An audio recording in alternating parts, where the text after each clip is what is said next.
Hello, how you doing? Welcome to Coffee Chat with Angie, episode number 3, where we talk about eco-friendly ideas fighting against the shit stem of the bulldozer. Hi, how are you? Wagga wagga, fire fire. Okay, so today is my most special day of the year. Today is Passover 2024. I have been doing the Passover instead of Occidental Christmas since my son was a baby. And today he's going on a quarter century at this point. So, 22 years or so, I have been doing the Passover instead of Christmas. But today, which because of the Hebrew calendar, days start and end at sundown, and tomorrow begins a new year. So it's kind of like a New Year's resolution time, like January 1st is in the Greco-Roman. And I can say this has been one of the top 3 best I have done so far. So that's best as memorable. Why? Because it's been the most productive. And when I say productive, I mean as far as my sacred magical items and symbols. I did a little spring cleaning as far as my altars, tarot deck, candles, incense, etc. And especially those that symbolize the divine, connections from within to the creative power we all have from within. Jah, the tetragrammaton, YHWH, who we call Jah out of respect, fire, water, air, and earth, green, etc. The Empress card, who points to her son, who is the Passover Lamb. Sacrifice, sacrificial cup, Yahushua, as the Passover Lamb. Every culture has used a sacrifice in their symbology and legends. Today, the god and goddess have required sacrifices. Not today, I mean just in the past. Gods and goddesses have had required sacrifices. Some have required human sacrifices, some animal sacrifices.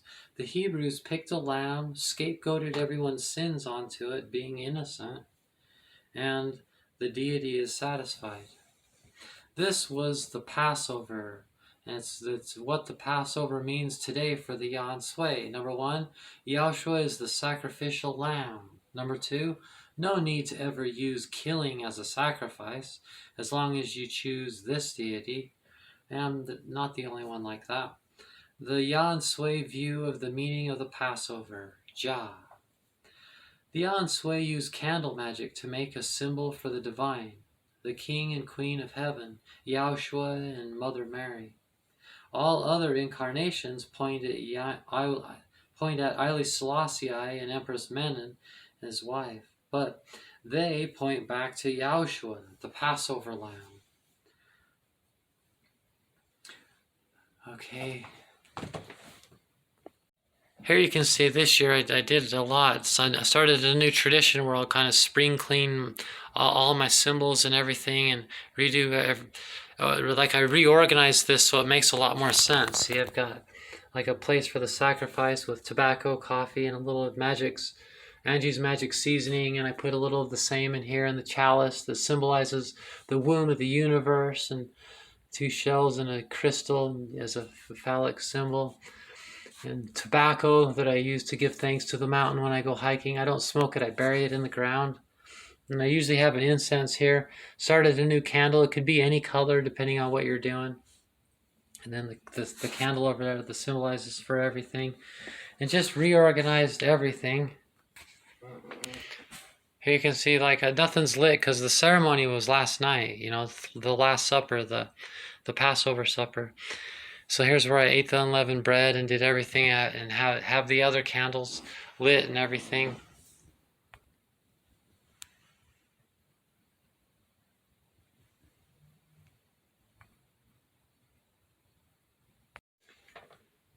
Okay.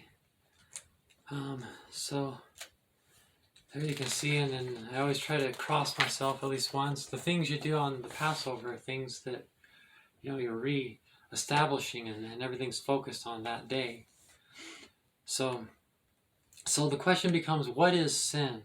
Biblically, the answer is the 10 Commandments. The Yan Sui believe that those are redundant. If the Jah within, in an attempt to say in written language, then Jah is word, east. All the other incarnations too, but they point at Yahushua today, and we center upon it, in fear of dishonoring word, or as we call it today, lying. Telling a lie is what holds the other 9 commandments together. We don't think we need to get married in the Yan Sui to have good sex in Jah mind. The sin is what they call adultery, for example, which is basically lying about sex life to your partner. Even outside of marriage, even outside of sex, it's the same.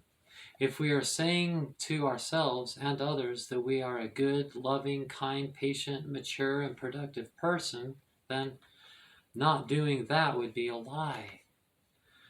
What more could you ask of yourself? What more could society ask of you?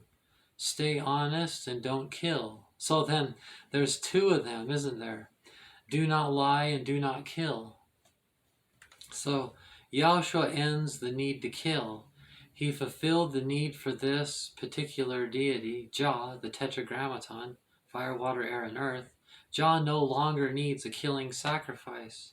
And depending on how much you follow the letter of the law, and I don't, I'm all about the spirit of the law of this mostly fictional characters who are based on real people, sure enough, but Jah still needs a sacrifice. Maybe it's an offering, as the Yan Sui call it. Maybe it's more, an offering and staying true to your character, your standards and ethics, which come from within the heart, where Jah and the Holy Guardian Angel are. Staying ecocentric, not egocentric. The High Priestess, the Buddha, said through Bhagwan that the 7 stages of spiritual maturity are going from egocentric to human-centric at number 6, and then going on to stage 7, being ecocentric, or as I call it, the iconic one love. One with the humans and the earth and non-human life on the planet, and implied the universe. So this is a personal thing, something unique to each individual, one though they be. It's our correspondences we create pointing at Yahushua through Rasta based on the ways of the Yan Sui on the Passover, which are witches who, being able to pick any deity, have chosen Yahushua through Mary, Selassie through Yahushua. They put a crown on Yahushua's head, made of thorns, to meet or to mock his failure to fulfill prophecy of being a king who would one day be given a crown, born of Ethiopia, whose hands are up towards Jah, and establish that government, Ethiopia, and would be called everywhere in each tongue/language that he is the Lion of Judah. Yahushua was just the Lamb. They did not understand Yahushua would only fulfill some of the prophecies of the Messiah. They did not understand. The prophets did not understand. The authors of the Bible did not understand. Yahushua had no clue, no idea himself what all that means. They thought it would happen soon, not 2,000 years later. But today we know no one will ever match the prophecies better than Haile Selassie, the rider of the white horse, the Lion of Judah of Revelations 5:5, opening the 7 seals. So this in the 7th through I within. So this is what the Passover is to the Yan Sui. A time to do a little spring cleaning and reorganizing, a refreshing of all our magical tools as witches that are made to be connected to Jah. And everything we do today will be counted as part of this refreshing and focusing, like sharpening a sword or a knife, word, sound, and power. Jah Rastafari, King of Ethiopia, pointing at Yahushua and requiring a modernizing of things like in the Passover.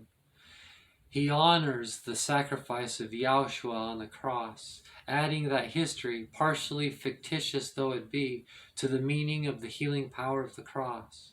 Jaja, Yahushua and Mary, we follow Mary to Jesus. Number 6 to number 1. Mother Mary to the high priestess. Or Mother Mary is the high priestess. And we do this on this day of the high priest, the Passover. Number 2 to number 4.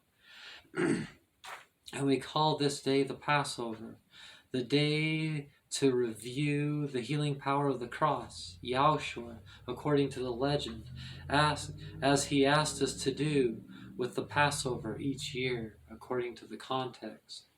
Amen.